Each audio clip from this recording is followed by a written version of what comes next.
Good morning and welcome to Wake Up Africa, Saturday, the 19th of April, 2024. For those of us in the Roman Catholic or in the Catholic or in the Christian denomination, we say it's a good Saturday, it's a holy Saturday coming from Good Friday yesterday, and this is why I am in black today, because I'm still contemplating and reflecting the passion, death, and suffering death of our Lord Jesus Christ. But that is not the program today. Recalling and respecting all religions. Truly grateful to everyone that is present this morning to discuss Wake Up Africa this morning. The topic is African government budgets. African government budgets, are they truly reflecting um, economic growth and sustainability, or we are just up and about? With me this morning, I'm yet once again honored to have Sunday Kapesi. I'm honored to have Noreen. Sunday is an East African, truly East African, and I pray that soon he gets a Ugandan wife, because that is only where he has not landed very much. But Noreen joining us all the way from the US of A. Thank you so much for being with us this morning as we're looking onto the African budgets. Now, before I dissect on the topic this morning, Noreen, ladies first. Tell me one thing. Most African government, and I do not know if it is by design or by default, are currently discussing their budgets with the financial year starting on the 1st of July. What is your take on that? Why do we start a financial year? Why do you think African governments start their financial years on the 1st of July?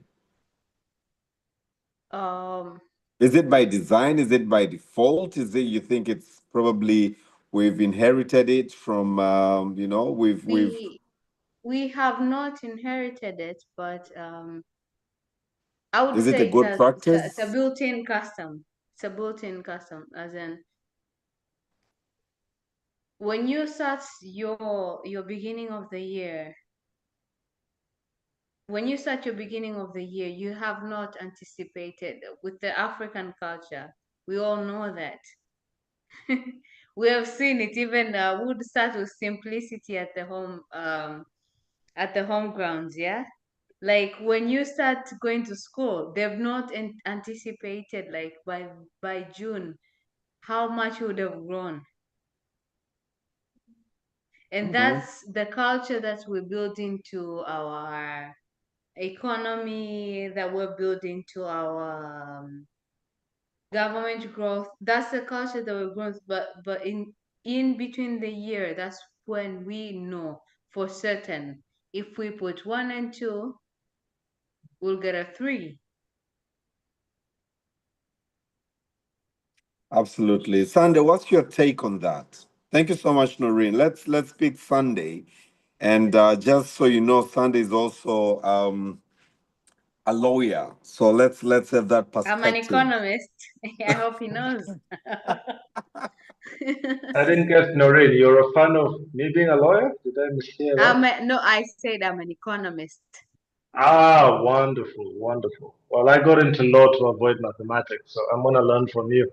The only math I know is to write fees.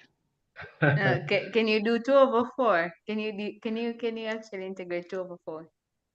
2/4. Yeah, we'll get back to that one. It's not my show. Oh, really? But yeah, I mean, thank you, Austin. I think that's a really good question. It's something that everybody should be aware of.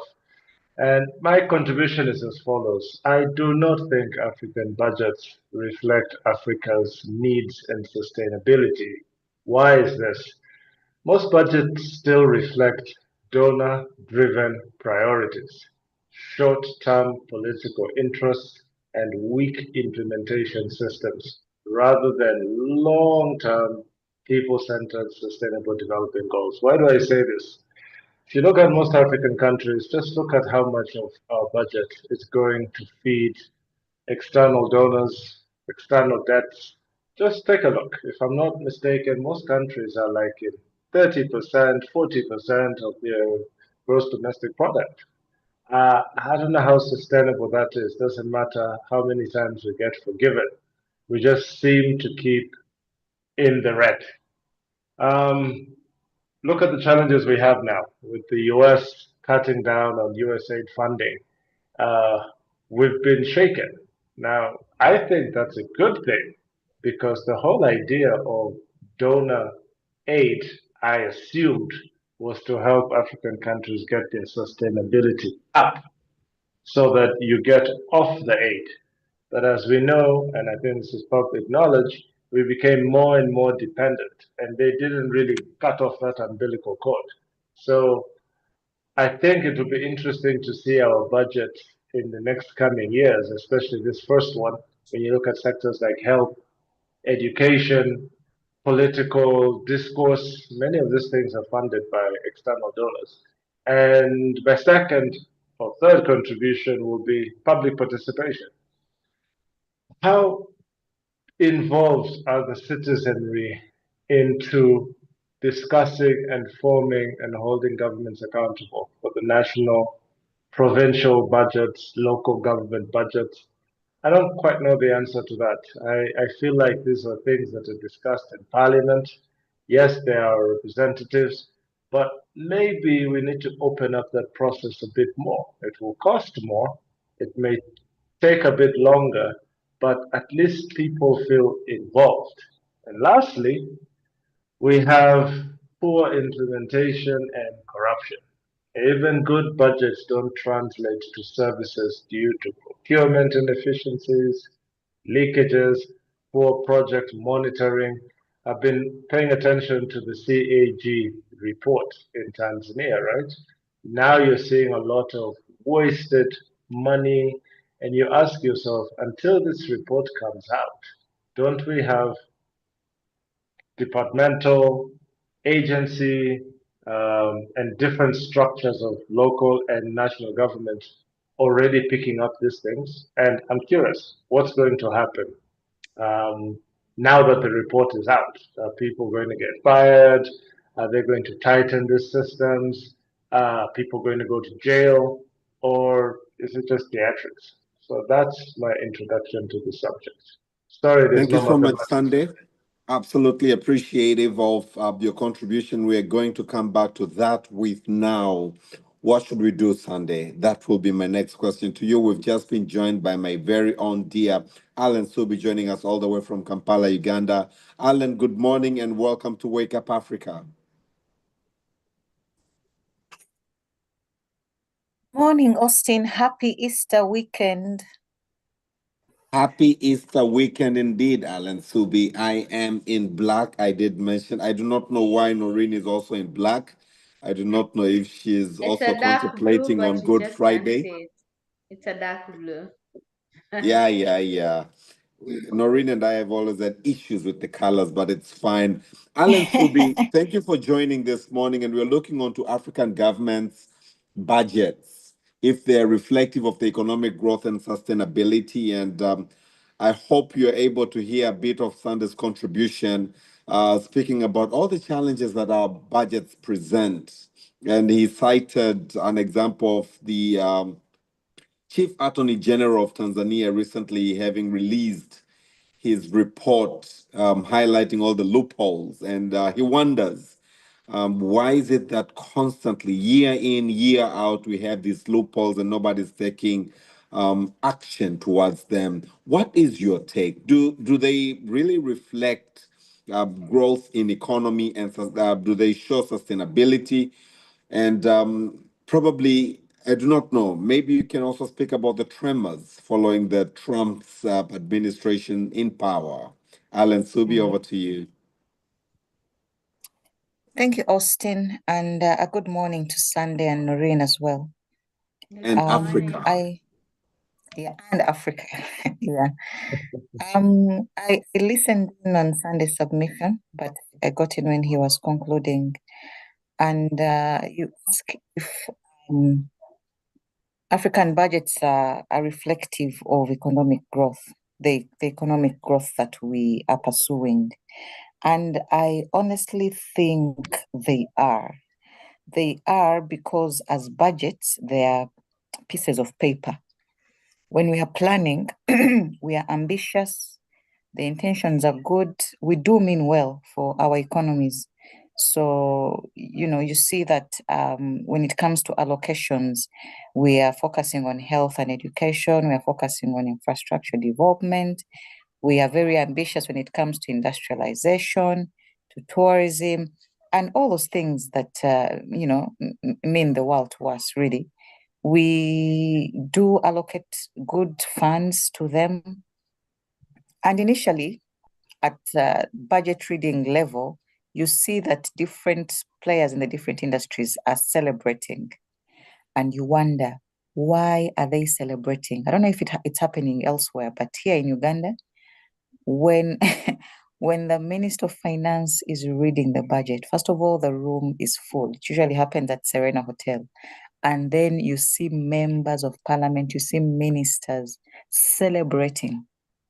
And then you wonder, why are we celebrating? It's because we are getting allocations into our ministries, into our dockets, and we are celebrating because these things are going to not trickle down to the population, but to our pockets.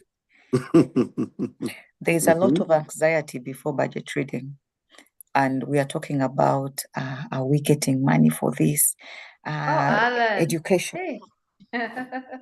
It's not happening where you are. I wish I could. We I wish I don't. could We share. can't say Unfortunately, it out it's not. loud. We can't say it out loud. Nah. Yeah, and by the way, it's the truth. We are celebrating because the few people you see on TV celebrating, it's because they have been looking forward to these allocations, and they are celebrating because at the end of the day, they are taking a lot of money home. Now, Sunday brings a very good point about accountability. Okay, so this document, he mentioned a document that's been out, and what happens after that? Okay, we have realized, and year in, year out, we realize massive corruption. What do we do about that? So when we're discussing the issue of budget allocation, and then are they reflective of the economic growth that we are pursuing? The budgets, yes, we are allocating funds to the right sectors, but are we following through? Are we seeing to it that the money is doing exactly what it's intended to do? Not so much. The other issue is when there are budget allocations, you wonder. For example, this year in Uganda, 71.9 trillion shillings. Do we have this money? Do we have this money? Definitely not. But we are still banking on some foreign funding, on donations from I don't know where, to finance our budgets. So much as we pronounce, allocations for, let's say, infrastructure development, mid-term, you realize that not so much has been done because we were banking on money that wasn't there. We were banking on money that we are hopeful because we've written proposals, and we are hoping that, okay, in 3 months money will have been released by the Chinese government.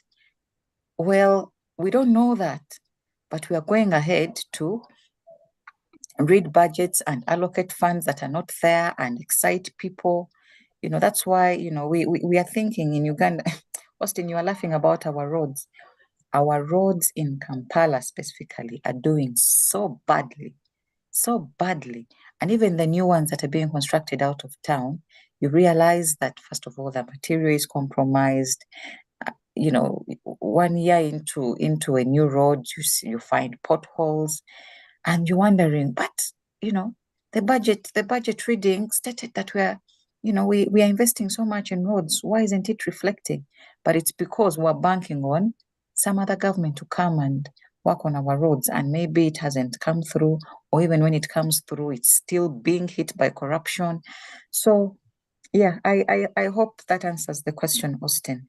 It's a good conversation to have, but we mean well, we are not implementing for various reasons.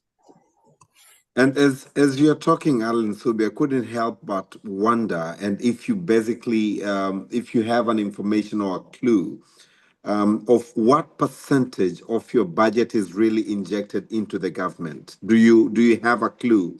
I can give you an estimation of roughly what is happening in Tanzania, but do you know of the total budget that you put in a year, what is it that is injected back into the system? What's injected back, I have no clue. I should have probably read about that prior to the session. But yeah, you're right, because that's something that can also keep us accountable. The reading total, which is now 71.9 trillion, versus what comes back, what's injected into the economy. Yeah, that's something to look for. Thank you so much, Alan Subi. I'm going to come back to you with then what do we do as the African governments to really have budgets that truly reflect our economic growth and on the areas of sustainability. I'm delighted and honored to invite to Wake Up Africa this morning Aminata, all the way from Arusha, Tanzania. Aminata Traore, karibu sana, and good morning, all the way representing the entire African continent to you. Good morning, Austin. Good morning, everyone. Good morning.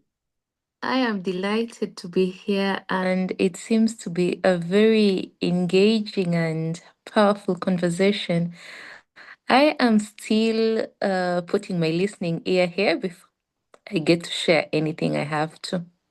Excellent. So, as you are putting your listening ear to Wake Up Africa this morning, Alan, I'd wanted to you go on to a lot of EAC sessions by virtue, and I would really want to get a reflection of the feeling that the members of the EALA, East African Legislative Assembly, when endorsing and passing the budgets, what are some of the lessons that African government could learn so that our budgets could become more reflective of our economic growth, as well as how can we then sustain the economic growth through the budgets that we allocate. Sunday, I'm coming back to you, then to you, Noreen and Alan, by asking you, one of the members of parliament we once had in Tanzania goes by the name of Honorable Zuberi Kabwe, Zito Kabwe, once said, one of the challenges we encounter in Tanzania, and I believe it's across Africa, is the fact that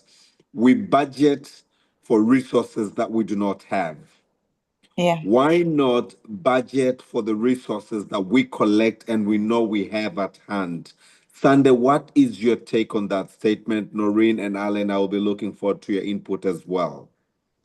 I want to appreciate the contributions so far. I learned a lot on this show. It's good to hear Alan Subi once again and to meet our new friend from Arusha. So my answer goes as follows. If we're planning for things we do not have, then we're overlooking the things we do have. Now, are we proud of what we have in pocket? Are we proud of the resources that we have? I don't think we are. I don't think that's reflected in the budget.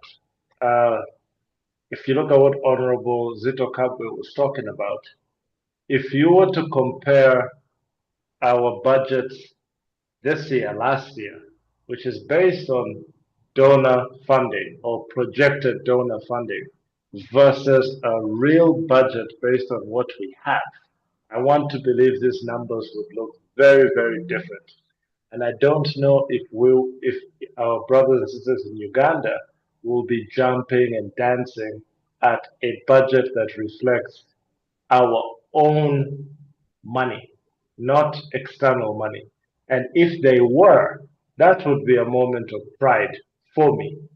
So what can we do better? If we have people-centered budgeting, this would be my idea.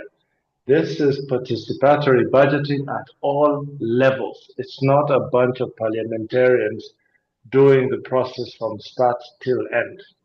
if you actually go to the youth level, talk to different sectors like farmers, informal workers, especially the informal sector, if you were to actually sit down with these people, I don't think we do. I think it's sort of like you give these big numbers, it's way over the head of everybody who's a citizen, and you're not really involved in them.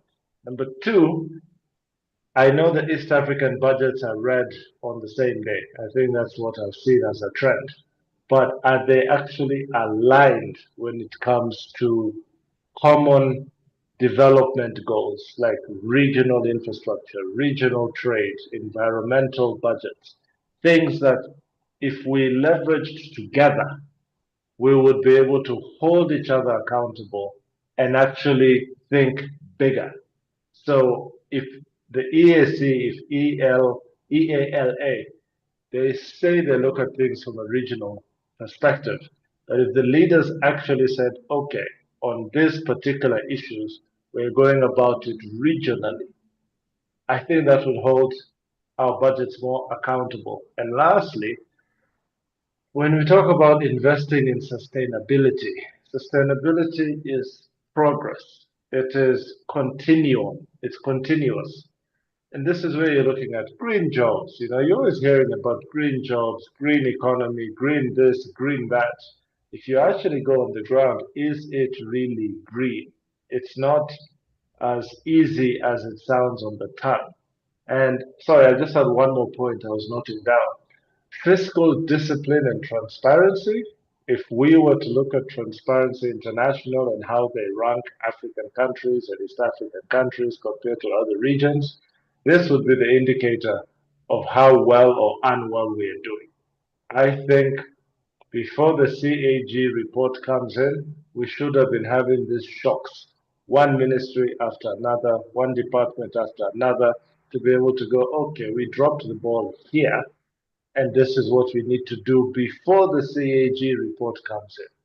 Now, everybody goes, all this money is being lost in Air Tanzania or in this agency or that, then what? Now we wait for the budget to come through and sort of forget the problems that we have. So that's my contribution. Thank you so much, Sunday. It's truly a great contribution, and I really can see you practicing your low background into the topic. Thank you very much. Before I come to you, Noreen, let's have a Uganda's perspective because I'm citing what Zito Kabwe, former MP in the Tanzania's parliament, who said we should really be budgeting from what we collect. This is not from your previous explanation, Alan. It's not the case in Uganda, as you said. A lot of, I do not know what percentage of your budget is donor funded, but why is it that Africa, Tanzania, probably Uganda, and most African governments cannot budget from their revenue collections? Alan, and what should be done?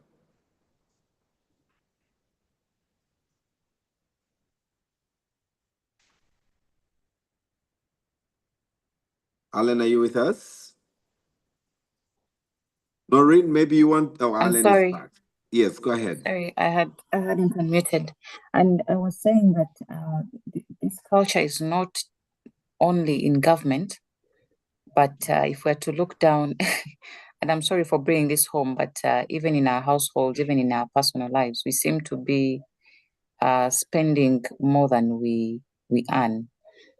So maybe it's an African problem that's just blown into a bigger scale when it comes to the government. So, you know, Austin, when you're budgeting for your home needs and all your needs, for, monthly, you find that you're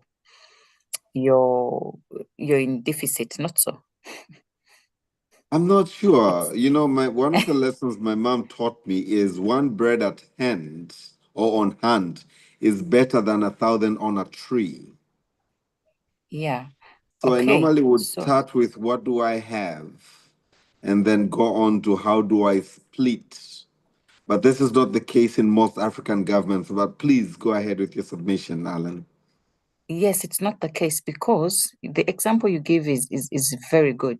You're thinking of bread, but then there's the realization that You know, even the Bible says it, man shall not live on bread alone. So you're thinking, you know, the family needs a balanced diet. So we need to project to get some meats on there, to get some proteins on there, to get some vitamin C, some fruits and whatnot. So this is exactly what's happening in our governments. So, and you asked me a question earlier when Sunday was submitting, I was doing some research. I mentioned that our budget this year is in the 70s trillion shillings, yeah. And I have since found out that we are anticipating to collect 29.6 trillion in tax revenue. Yeah, we are budgeting for 72 plus, but we're anticipating to get 29.6 in tax revenue. So of course there's some So we're other, looking you on know, to sources. a deficit of close to 40 trillion.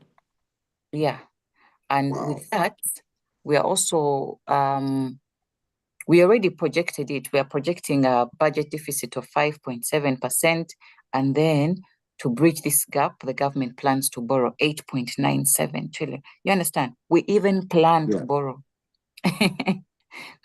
That's on the budget to borrow so that we bridge this gap. So I think this is such a big problem to be addressed. But it's also scary. It would scare me as a leader, having to budget for bread alone. Yet I do know, I'm aware of the other needs that are going to hit us. So what am I saying? We are aware of our needs that supersede what we have, and we are going ahead to plan to borrow, and we are not mindful of the burden and what it poses to the economy and to the future generation. I know that our leaders, who we earlier discussed as being older than they should be, not giving power to youthful leaders,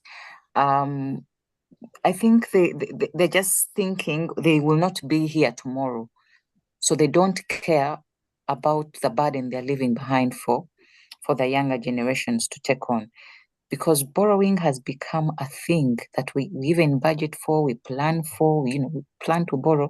We are always having leaders flying out of the country to have these meetings to discuss borrowing. When does the funding from your end come through? Because we are looking forward to using it this March.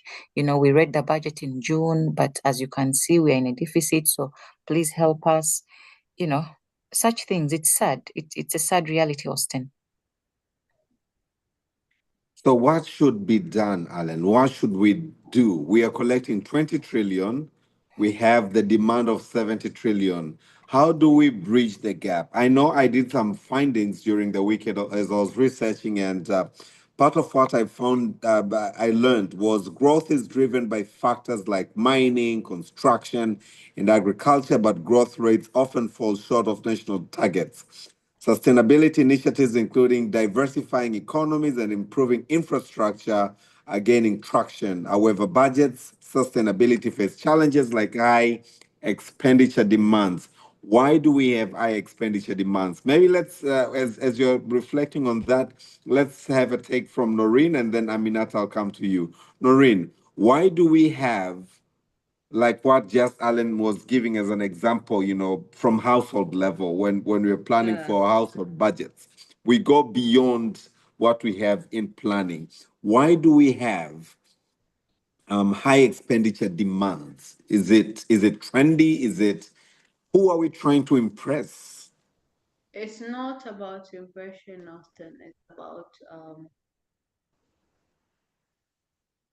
is our budget actually going to where the world is going?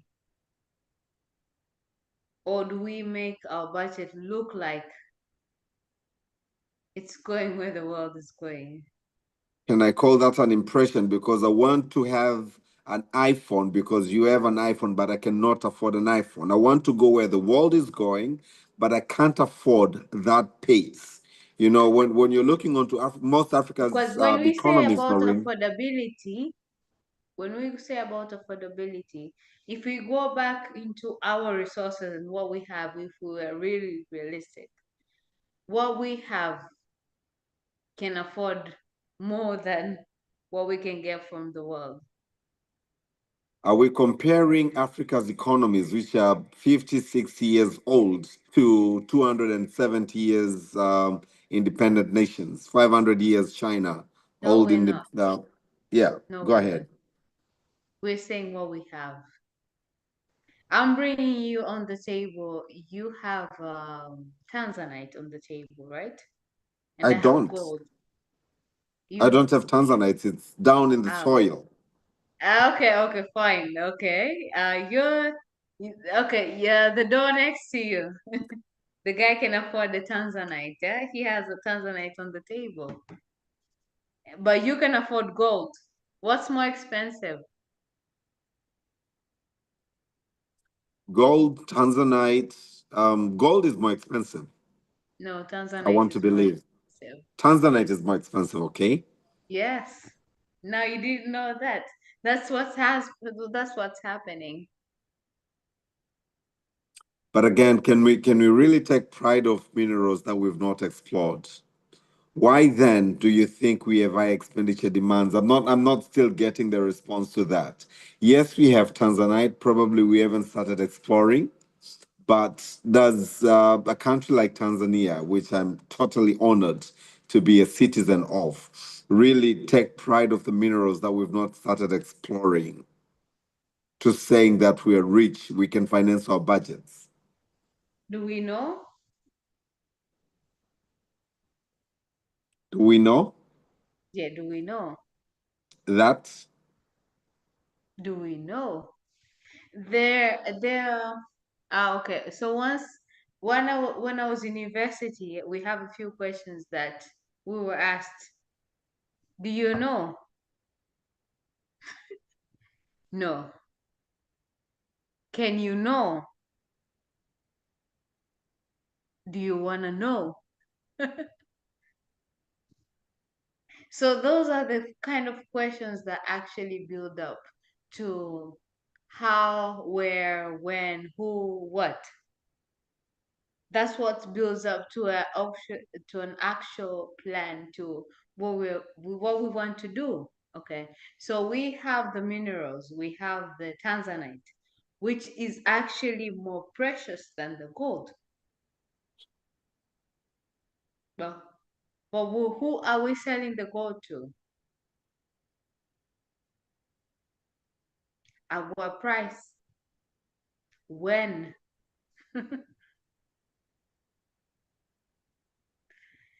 Now, These are the actual questions that there I'm actually asking them at we're just looking at the stones, right? But these are the questions that we should ask ourselves as an economy. Not only the Tanzania economy, but the African economy. we And need we need they're really basic. They're really basic. There's there's um there's um there's a book that I was reading right now. No, not right now, but like today. The book actually asked, at what point did we go back to our baby steps?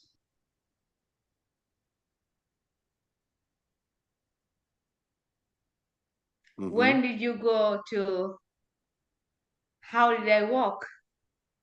Mm. I'm walking, yes. I'm going somewhere, but how did I walk? So that once I'm walking and I don't know where I'm going, I would figure out the same method. I'm supposed to take it somewhere else. Without putting words in your mouth, are you saying African governments should look for alternative sources of revenue? I want to hear that in your own No, perspective. Is that what you? we have the right revenues. We have the right revenues. But are we walking into the right direction? Okay. Yes. With what we Let's have, have. I have a bag. I have a bag, Austin. I'm supposed to go climb Mount Kilimanjaro. This is Gates Machame. And then at some point with my bag, I decide to take a left direction. I'll never get to the peak, would I? You would, but how long will it take you to get to the top? Maybe I would, or maybe not. Right. Yes, thank you. Thank you so much, Noreen. It's very constructive input that we've received from you, and I wanted to pick from Aminata, but she's just stepped up, but she'll come back. Sunday, over to you. What's your take? Mwalimu Nyerere once said, governments that depend entirely on taxes for their revenues are failed governments. What's your take on that? Noreen brought an aspect of alternative sources of income, but again, she also said, are we with whatever that we've collected, the revenues that we've collected, are we going towards where we ought to go? Sunday, then Aminata is back. I'll come back to Aminata. And thanks, Remy, for joining. I will also have your input after a short while. Sunday. So I am a staunch Pan-Africanist. I don't know if that term still exists today. And that is because when I look back at Nyerere's generation, the Kwame Nkrumahs, these guys who inherited our post-colonial economies and were really trying to define our own path. It was more about self-sustainability, it was about identity, and less to do and more to do with breaking away from the colonial structures. It wasn't the case in every single country. I mean, Kenya was a neo-colonial state, meaning their form of colonialism. The new government came in and continued with capitalism, continued with the same structures that were there. Tanzania, Uganda were different. We went social. We tried to be more people-centered. So when you mention the likes of Nyerere, I think of self-sustainability. We will argue until we turn blue on his economics and how it didn't work. But as far as the people were concerned, we were united by one language. 120 plus tribes came together. So on the social side, Nyerere got it right. Kwame Nkrumah got it right. And what happened to all these leaders? They were taken out. Now, how do we relate this to African budgets? I think if we were to take the view of our budgets becoming tools for liberation, not dependency. If we budget with people and nations in mind and not just political optics. For me, you talk about dancing because our budget is X amount of trillions. For me, that is optics, in my personal view. Will this build a lasting impact? I think one of the presenters gave us a really good comparison. We are projecting X amount, we have collected X amount. I think it's good to plan for borrowing, but that should not be the low-lying fruit, So what does a budget that is built to liberate Africa look like? To me, with my simple mind, that would be praising how much we have collected, being transparent about how much we did not collect, being honest about how much we lost due to corruption and all of these other things. And when it comes to solutions, we look at real tangible ones. For instance, our ballooning size of government. I mean, the notion that government is the biggest employer, I think that is old school. We want leaner government. We've got AI today. That will mean giving up on jobs and in the old traditional sense. And I don't think we're ready for that. And I think that's the problem. One of the presenters talked about, can we compare ourselves to other countries, other regions? You know that most African countries were ahead of Asia, the Asian tigers. we were ahead of them in the 70s and 80s. So I'm sure there are a lot of books on where we dropped the ball and where they got things right. And again, from the little I've read, they became more focused on a few key priority areas and they stuck with that, from education, agriculture, technology, things that really drove the countries forward. Secondly, they became really strict on financial management and mismanagement. They realized, and by there I'm talking Thailand, Hong Kong, Singapore, these guys had strong leaders, huh? Uh, democratically elected who stuck around for 10, 20, 30 years, but you could see the rapid results because they closed those loopholes when it came to corruption and they rebuilt their own identities. So therefore, they had a lot of pride. What do I mean by their own dependencies? I don't think these are countries that became dependent on foreign aid. They got it, maybe they earned it, but look at where Thailand is today. Look at where Hong Kong is today. These are countries that we were ahead of 40 years ago. And now we're the ones begging and begging and begging. I don't know, what does begging do to our pride? What does begging do to our identity out there? So we have Tanzanite, wonderful. We have gold, wonderful. We've got a population under 25, 60, 70%, wonderful. But hey, Mr. Donor, yeah, we need better hospitals. You promised to come through.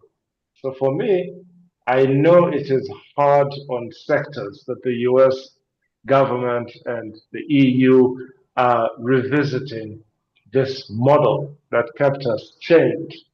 But theoretically speaking, we've been, as we say in Kiswahili, tulibebwa.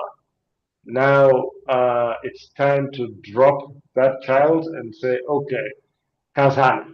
That's my contribution. Thank you. Randa, thank you very much for bringing other pertinent issues. Truly appreciated. We've been joined by Jean Remy from Rwanda. Remy, good morning and welcome to Wake Up Africa this morning. Morning, Ghostin. How are you?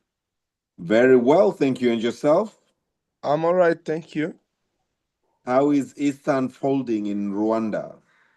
It's unfolding really well, and I can see a big movement of people getting ready, buying some eggs, and getting ready for Easter. Easter bunnies and Easter eggs, all my days. You are so Yeah. into whichever, I do not want to say if it's an American culture. We have an American resident on the show, so we'll just stick to the topic today. Remy, we are looking onto Austin, African. easy on me, easy on me. Easy on me, please. Remy, we are looking onto the African governments if they truly reflect economic growth and sustainability. We've had submission from Sunday. We've had submission from Noreen and Alan Sobi from Uganda, as well as Aminata, who has opted to really use this opportunity to learn on the topic. What is your take? Do we have in Rwanda a budget that is truly reflective of economic growth and sustainability? And what should be done if it is not the case? Thank you so much. On that, I will start in a positive note, saying that things have been done towards a sustainable economy in Rwanda, but also I can acknowledge in many countries in Africa, because in the world that we are living in right now, I think it's no longer a choice to practice a sustainable economy. It's more of a responsibility, and it's mandatory, because it has been noticed that if we are going to run our nations on non-renewable energies and we are exhausting our natural resources and we are not practicing sustainable economies, we are not going to have a continent or like the world that will give our next generations. We are not going to have anything there. And we don't have anything to blame because we have people that came before us. They didn't have that technology that we have right now. My friend who spoke before me talked about AI. Now we have AI that can monitor climate change, that can monitor the impact of human activity on soil, in energy, everywhere. So we don't have anything to blame. When they were starting industrial revolution, they were relying only on fuel from diesel and other non-renewable energy. But right now we have electric vehicles, we have machineries, we have things that only run on renewable energy. So we are doing really well. What I can say is the government now needs really to think about the future before they take decisions regarding the things they implement in developing their countries. If you are going to say building infrastructures, think about the environment, think about the people around, and think about the future. If you are not doing that and you are only focused on today, you are not doing any favor to the next generation. That's what I can say right now. Thank you so much, Remy. And I'm going to come back to you on the how. Then allow me to pick Alan's brains once again. Alan, I'm looking onto the US vis-a-vis the entire world's shock coming into the new regime under Trump. Should we really be worried as the government of the US of A is cutting down aid to Africa? Should really African governments worry in terms of course, budget financing? Mm. I think there was a moment of freaking out there, but I also watched a video clip of the former Kenyan president laughing at the African leaders freaking out, and he said this should be an opportunity for us to then budget better and to live within our means. And I stand with him on that. While the worrying should have been there, but I mean, Trump has been in power for months now. We should have now strategized on how to live without the support of the United States. And I've been listening in on the submissions, and I think that what the problem we have right now is not even how much we are making, but it's the solution here is trying to budget within our means. And I have since reflected, and I have realized that because this right now this is a space where we need to be discussing solutions, and I know that you've been trying to squeeze solutions out of us. I think, and again I go back to the analogy of our personal lives, if I am budgeting and I realize that I can only afford bread, however, every time I budget for some meat, for some chicken, there are some loopholes. Maybe when I send my house help to the supermarket, she does not bring back balance, or when I'm having to wash my car every other day. I think it then calls for some measures to make sure that the money that we are making is actually enough. How do we, for example, stick to washing the car once a week? How do we make sure that when this house help we're sending to the supermarket goes, is able to bring back receipts? How do we make sure that this supermarket is giving us the best deals in the neighborhood? Is there a place where we can get these commodities cheaper? So I think we should be addressing issues that are solutions that are going to help us budget within our means, and then tie all loose ends. For example, I think it's Sunday that was talking about bringing the budgeting down to the communities. And in Uganda, we do have government is implementing the parish development model, the parish being the smallest administrative unit. So if we are noticing that our members of parliament and our ministers are celebrating at the budget reading, and we then see a lot of corruption, much as we are arresting people here and there, how about we give power to the smallest leaders in our communities, and we give funds at that level so that the smallest unit, which is a family, is benefiting from the budget reading. And in every family, we've also talked about Africa being a very entrepreneurial continent. At every family level, there are businesses. So in a parish, let's say in Kamuli district, there's a family there whose mother has a grocery store. How do we make sure, and the father maybe is rearing some goats and some pigs, how do we make sure that they benefit from the budget reading at their level? So the government is going on to give loans as small as 1 million shillings, but at parish level to benefit families, and see to it that whoever has been doing maybe subsistence farming is then able to commercialize it. If you've been growing 10 goats, then they are giving you money to see that you make sure that maybe the goats grow to 50 and you are selling something like that. If you've been having a grocery store outside your home, how do we make sure that you take it to the trading center and expand it, have more products on there? So I think with that measure, we are trying to plan for what we have and make sure that we are growing what we have, and we are depending less on international funding. I think if we stick to that, we shall head there.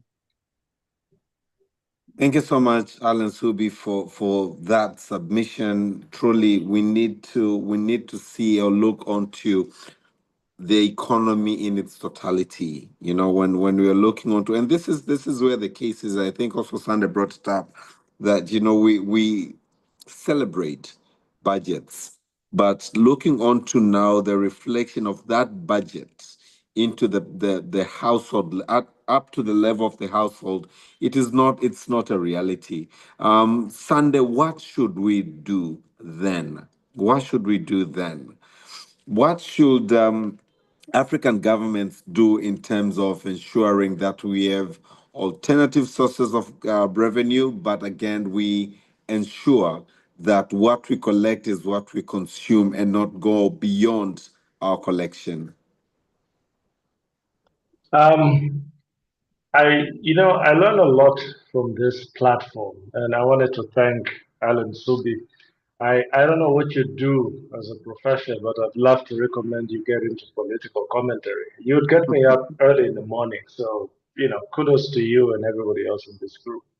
Austin, your question is a simple question, but the answer baffles me.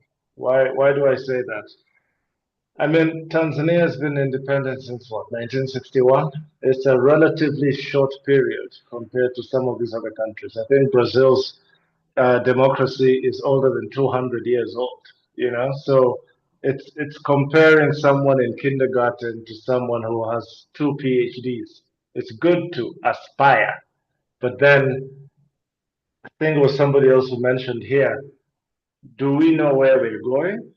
And do we keep shifting the goalpost? I think we keep shifting the goalpost. If we know we are heading to Uhuru Peak, it shouldn't matter which way I take, per se, provided that goal remains the same. So what can we do? I think I commend you, Austin, for having this platform. I think the more citizens are involved in these issues that really matter, the more we will get different opinions, we'll get different demands. And I wanted to recommend some resources that I was reading recently. When you look at, I think it's Deloitte or KPMG, one of them always issue like annual budget, like highlights or something of the source. They all do. Yeah, they all do, right? So I would say if that report can be localized made simple so that Mama Mboga can read it. That is almost like an elite document. It's like for senior people with a lot more intelligence. How about the majority who probably have not even been to school? So I think what we can do, number one, going forward, is really open up the conversation on these pertinent issues.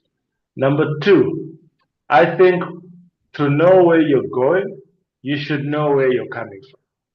So we've discussed here about where we were coming from. Where was Tanzania at in the 60s, in the 70s?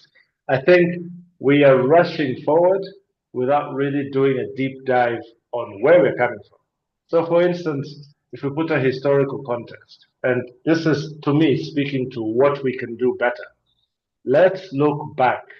Is our thinking still the same, or have we evolved? Where did we go wrong? Post Pan African era was about infrastructure and nation building, period.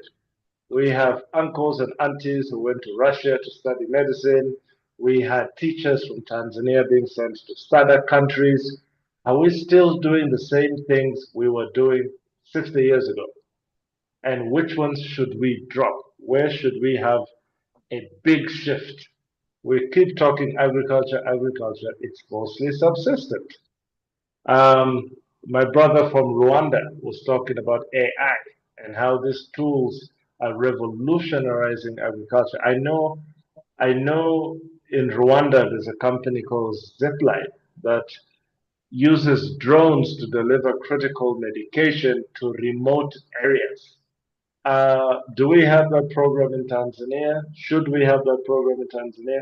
Should we be bold enough to try different things?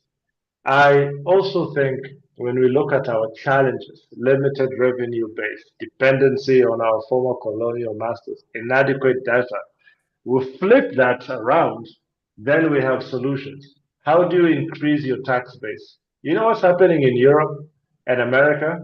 It doesn't matter where an American is or some Europeans are. You will pay your taxes by yourself or hire someone to do so. I think in Tanzania, Uganda, it's a, your salary is taxed at the end of the month, like it's a given. In some of these countries, no. You sit down with your computer and you go into the government portal and you deduct your own taxes. They give the responsibility to you. So you're taking ownership. Can you imagine if we did that in Tanzania? That means people would be learning what taxes are, how to tax themselves, and understand that it is up to you. This is going to your country, this is going to development.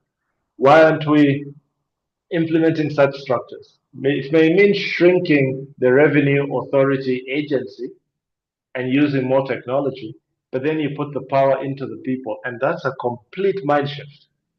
Now with the US saying no more funds from USAID, we should be celebrating that. Somebody mentioned Uhuru Kenyatta. I caught that speech where he was laughing and going, guys, that's their money. Why are we crying? So look at the opportunity versus the crisis. The mindset is governments are saying, no, we're fine. We can take this hit.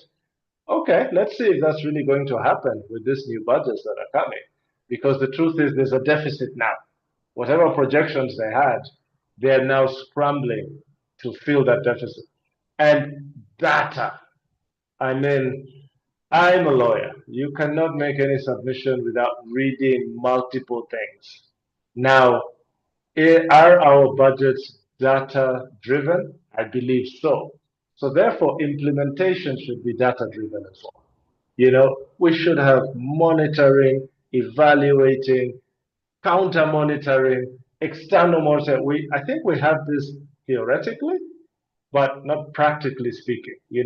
We should be, again, if AI was to be asked, the Tanzanian budget, where should this go to? I think you'd be surprised at the kind of answer we would get.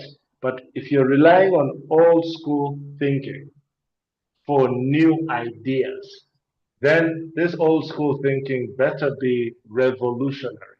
And let me finish with this, Austin. I think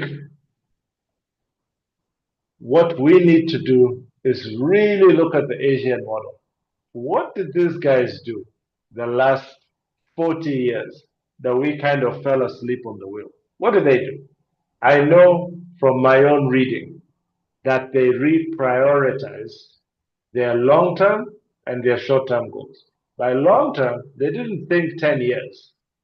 I think they thought 50 years and above. My brother from Rwanda may correct me, but I remember 10 years ago, 20 years ago, there was a delegation that came from Rwanda to Tanzania. I think it was the mayor's office.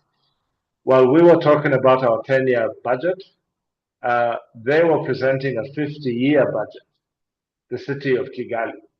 Now think about that for a second. We are celebrating a 10-year budget. That is 2 terms, 2 presidential terms. They were talking about a 50-year budget. What does that tell you? It tells you that regardless of which party will come in, we already have agreed this is where we're going to be 50 years from now. So my final submission is to say we need long-term thinking, like that kind of thinking that blows your mind. You know, you're saying, where is Tanzania, where is Uganda going to be 60 years from now? You know, if we can think that way, then the short-term planning becomes 20-year plans beyond the current life cycle of a particular government in power. We are thinking 5 to 10 years, and that in itself keeps changing. We should be thinking 20-year short-term plans and 50 to 100-year long-term plans. That for me would change our thinking, would change our approach, and would bring about real change like we've seen in Asia. Thank you. Thank you so much, Sunday. And again, critical issues you've brought into the aspect. I couldn't have a very great contribution than from a lawyer that we have in-house. Thank you very much. Remy, I'm going to come back to you, but for now, let's have a contribution or submission from Alan Subi. Alan Subi, I picked up a line. And basically what I picked was from your earlier submission that, budgets is being celebrated once it's being read, and it's read at the Uganda Serena Hotel, which is a niche, a posh hotel in Kampala, etc., which again does not reflect normal Mwananchi going to Serena to listen to the Minister of Finance presenting a budget. Now, I want to come to you and basically pick from your brains, Alan, that how then do we ensure that economic growth benefits all segments of the society, not only the elite groups? How do we ensure that economic growth cuts across all groups, all the segments of the society?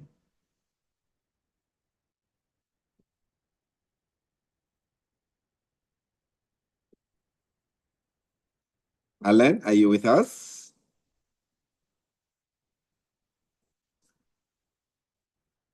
Remy, as Alan is doing some reflective work, do you want to chip in as on to how can we make sure that the budgets that are passed by our governments are reflective to all segments of the society?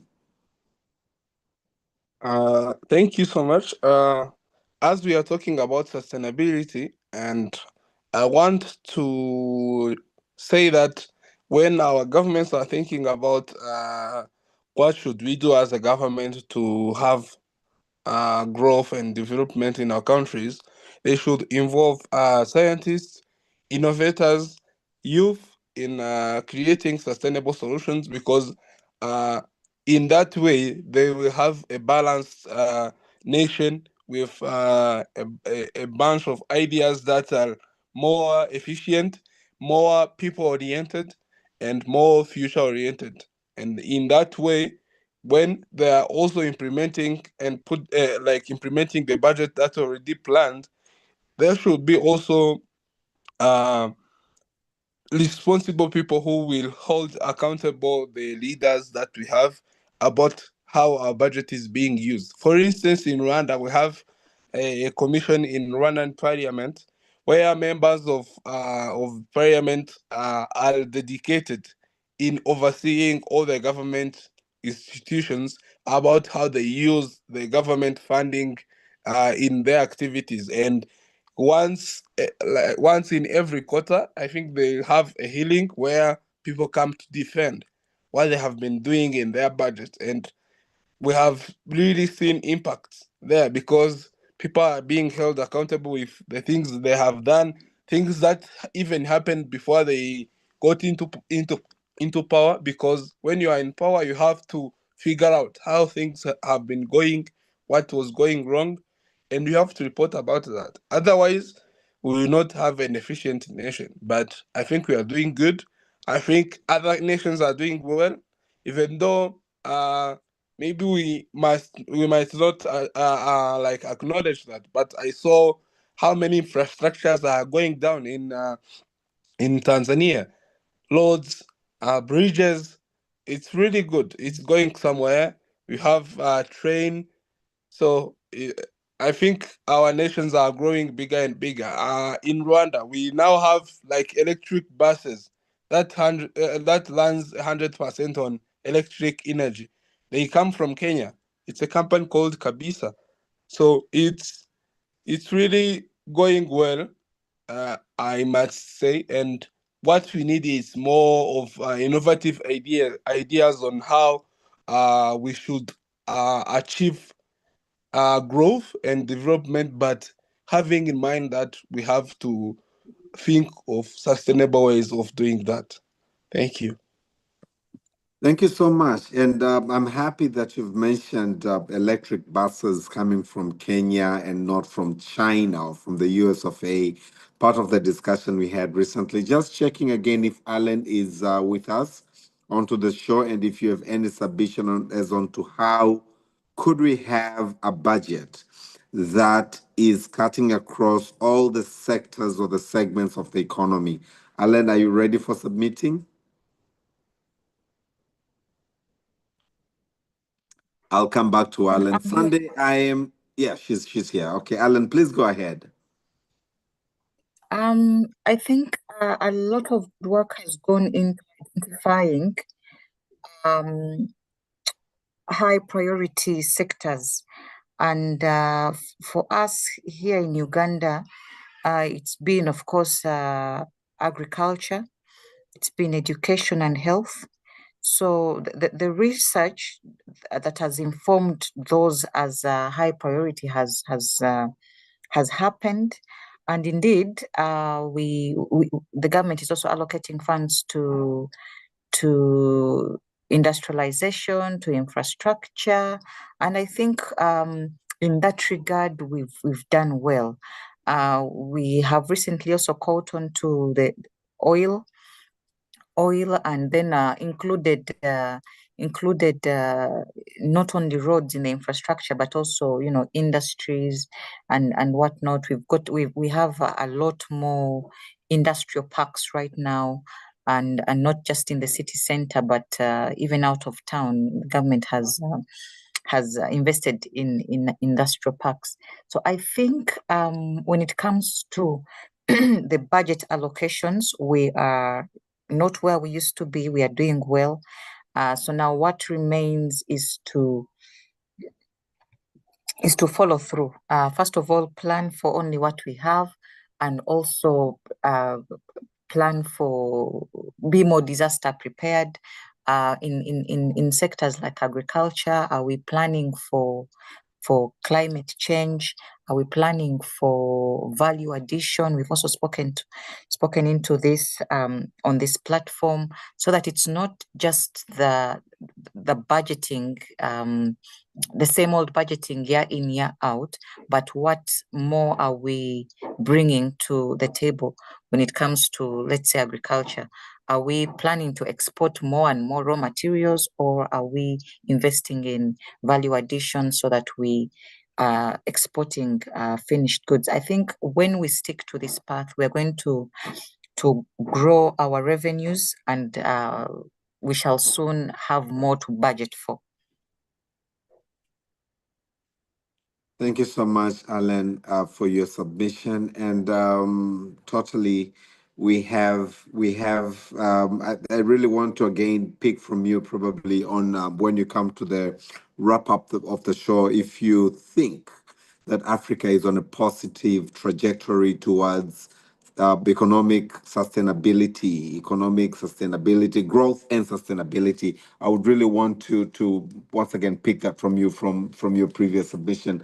Sunday, allow me to pick your brains on another factor that growth from a research finding that I gave as I was looking onto this topic, that growth is driven by factors like mining, construction, agriculture. Alan has just mentioned about it, but we're looking onto rural economies in Africa, which contribute largely onto the Africa's GDPs, but these are the ones that are poorly developed. Look onto the rural infrastructure, for instance. Look onto agriculture sector in Africa, which we say, Africa is an agricultural economy, and if agriculture in Africa is well developed, looking onto the value chains in agriculture from the seed to the market, we probably could have been doing way much better than what we're doing right now.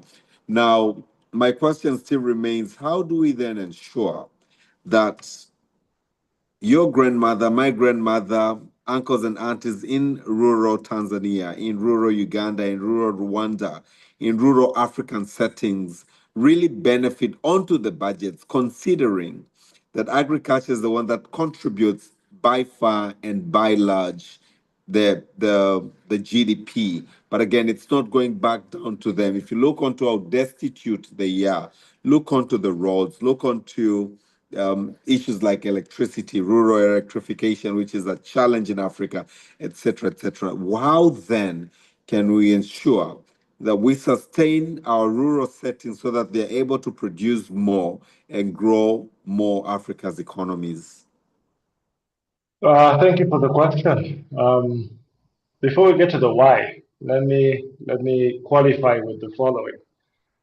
If we look at African budgets and African budget planning versus the rest of the world, especially Asian nations, you will notice that we allocate a significant amount of our budget to debt servicing, while many Asian nations are allocating more money towards industrialization and technological advancement. So, to your question about the rural areas, to agriculture, and how we're supposed to bring that development there, that is the answer. We should be investing more in industrialization and technological advancement. Simple, period. In everything we do, we should be talking about mechanizing, automating industries.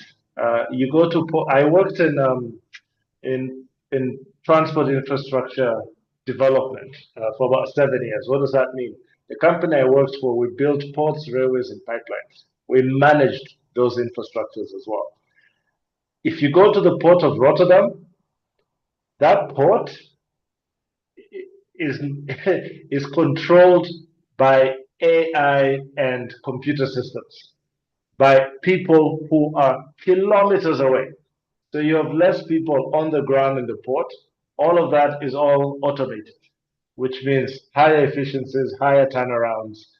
And our leaders would always say, but what about employment?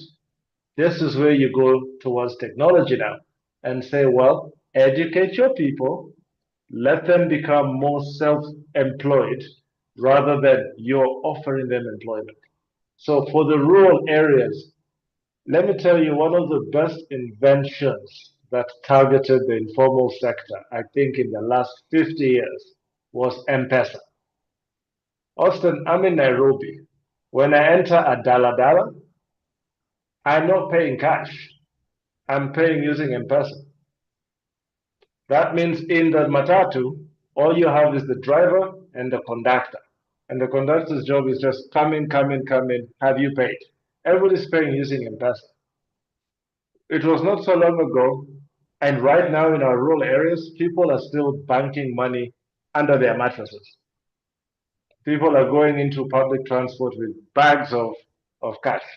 But the more we're using mobile money, the more those people are able to contribute to the economy, the more they're able to run businesses because of M-Pesa. I am looking for the next M-Pesa. And because of M-Pesa, we've got insurance, we've got borrowings, we've got crediting.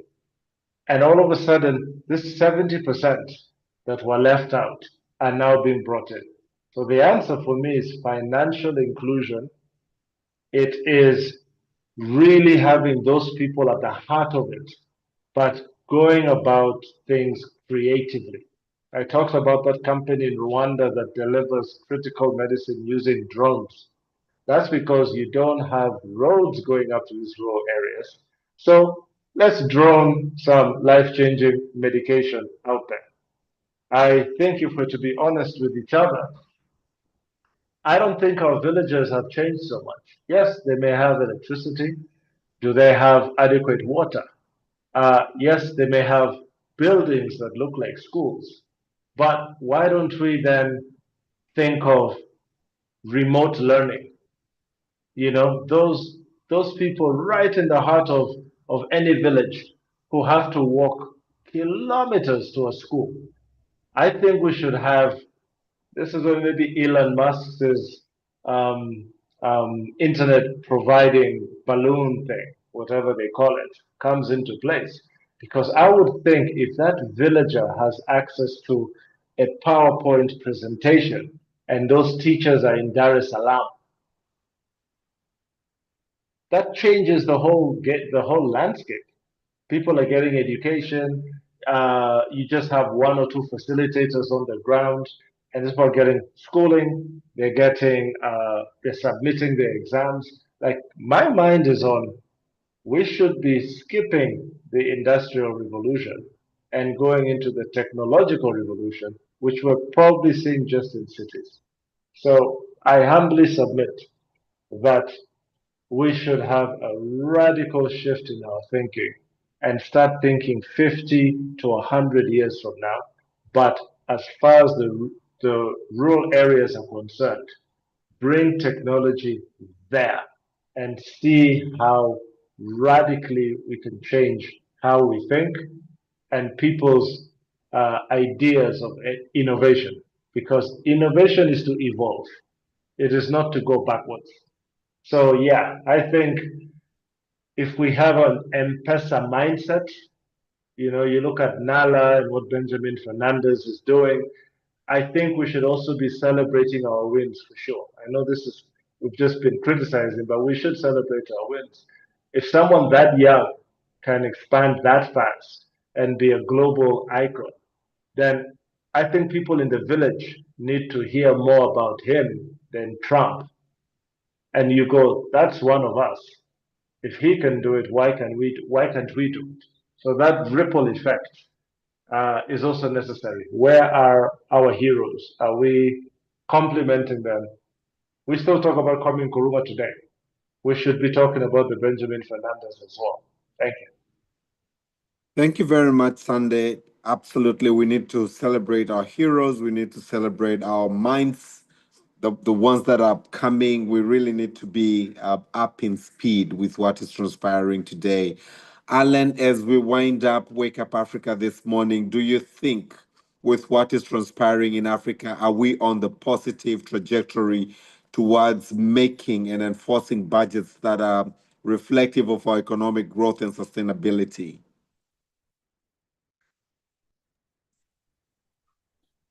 Austin, I definitely think we are. And I think that the US moves to withhold funding from us is also a step in the right direction for them and for us. Now that we have been hit with reality, we then have an opportunity to come to the self-realization that we have only our economies to look out for and to plan within. So I think I'm looking forward to June for this year's budget reading.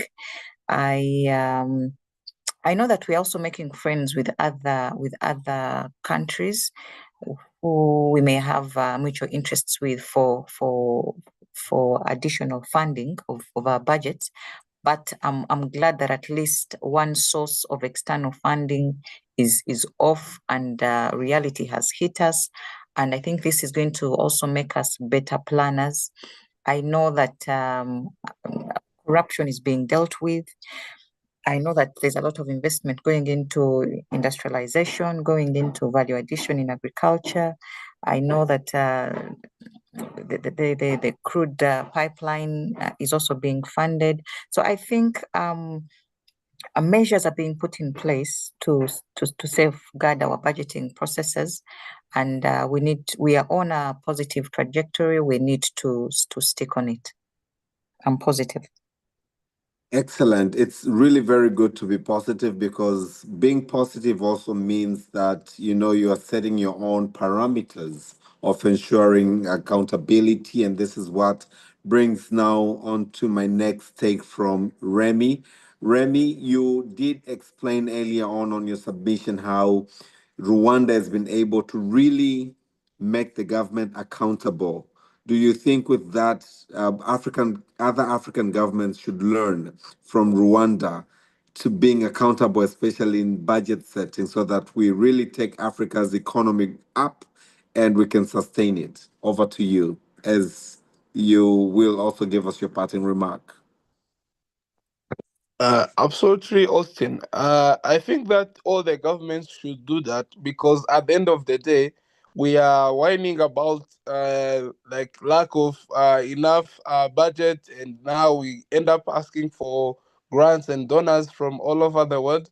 But even when we get those grants, people are putting the money in their pocket, and others who are not putting it in their pockets, they are just throwing it around and not really controlling the impact of the money that has been like used in implementing government budgets. So what I'm really saying is, our governments are not that rich to be spending money in things that doesn't matter.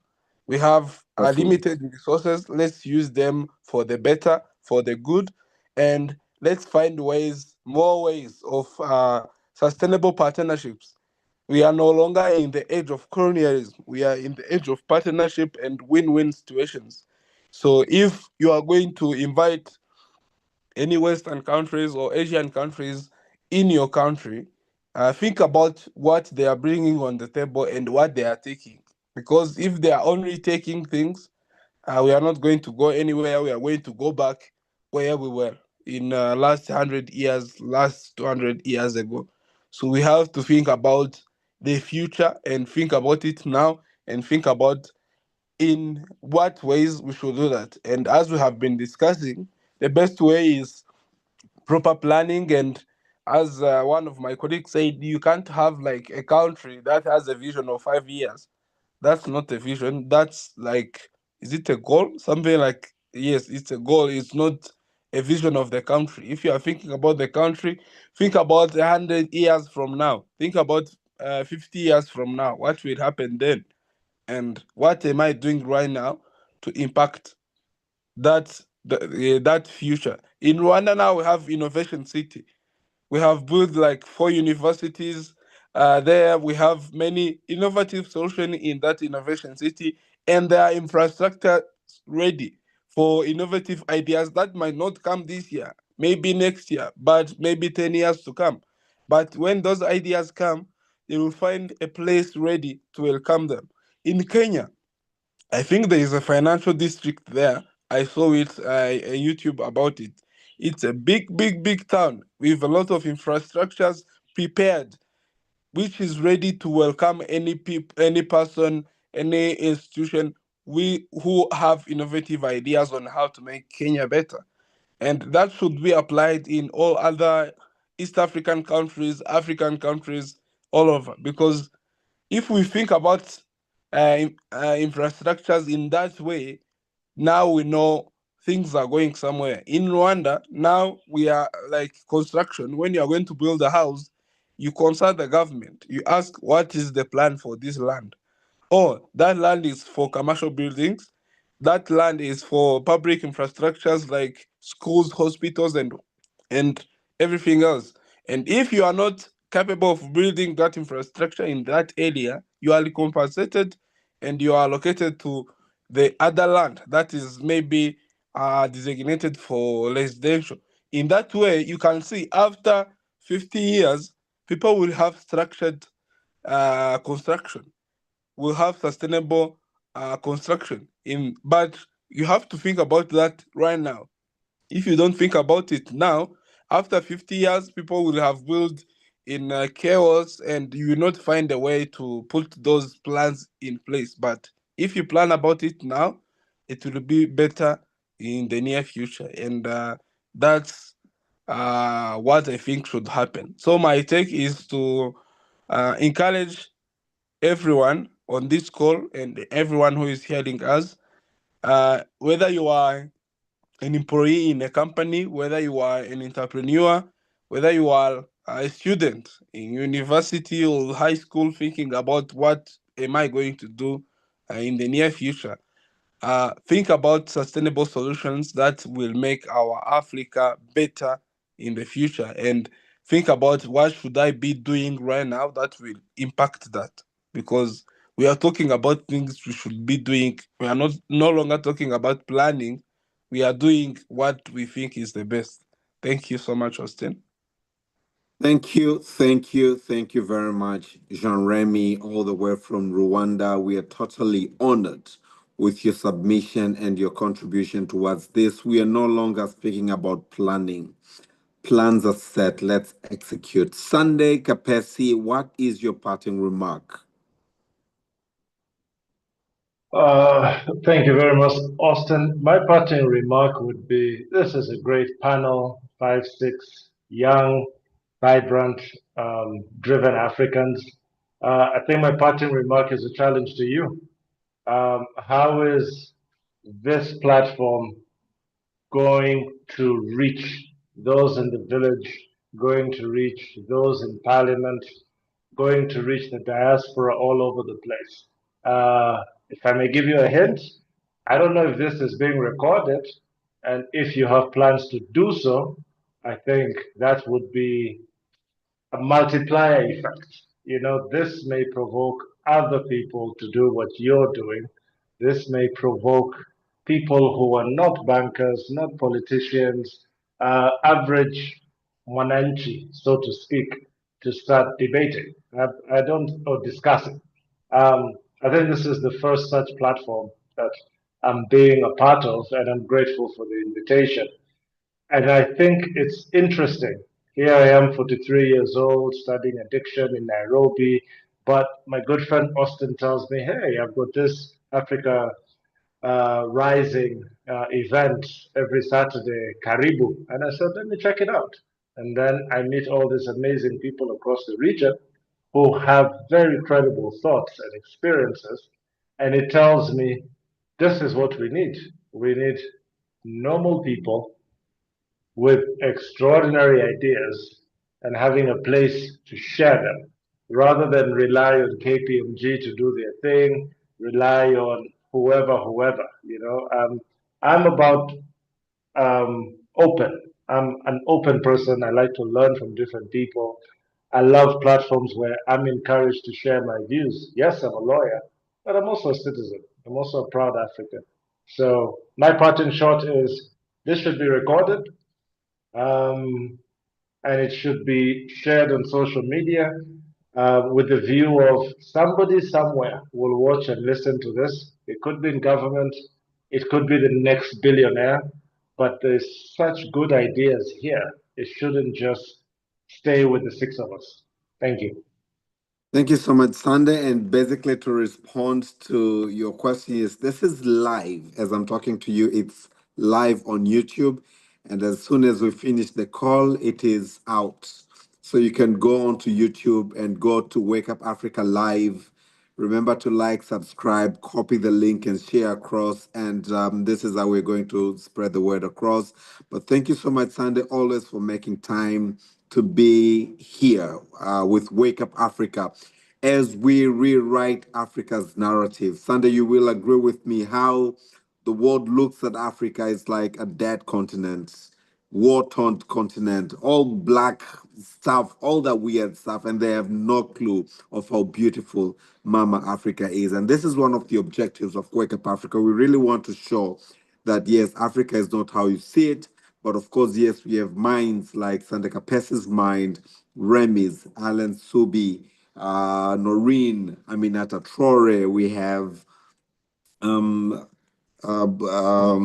Patricia Ndede from Kenya. We have Mr. Talks from Nigeria. We have Collins from South Africa, who are part of Wake Up Africa. We have Elliot from Burundi, who come in and share their invaluable contribution towards how they think Africa should do towards becoming a better Africa as we portray it. So truly, thank you for your contribution. Thank you always for making time. And to my fellow Africans, yes, we need to really think of how we collect our revenues, but again, reduce donor dependency, look onto other sources of income for the government so that we're able to sustain our expenditures. We're able to, again, bring it down to the community level, to the people on the ground, so that they're also part and parcel of enjoying that big cake that the continent has to satisfy, to make everyone proud of being African. This morning, when I was coming to Wake Up Africa, I met a lady who was collecting bottles. I don't throw bottles, empty bottles, out of in the road. So I stopped my car, picked up the two bottles that were empty in my car, gave them to her, and she was like, "This is holiday, and I do not have money to have for the holidays." It was like, um, it came into my mind that, okay, despite the fact that she's working hard collecting plastic bottles, and then she says she doesn't have money this Easter holiday. And I'm like, how rich African African continent could be, how rich Tanzania is to have this old lady picking up bottles so that she can sustain her life, and the budget that will be read end of next month, end of June, towards economic development. How can this be cascaded down to the grassroots level? This is still a question that remains as a parting thought for Wake Up Africa, the 19th of April, for all of us to contemplate on. How can we cascade this down? Thank you so much for watching. Thank you, Sunday. Thank you, Remy. Thank you, Alan Subi. Thank you, Aminata Torre. Thank you, Noreen from the US of A. Thank you, Talks. Thank you, Patricia Dede. Sorry you had your brother's burial yesterday. May his soul rest in peace. We unite with you and your family as we mourn the passing of your brother.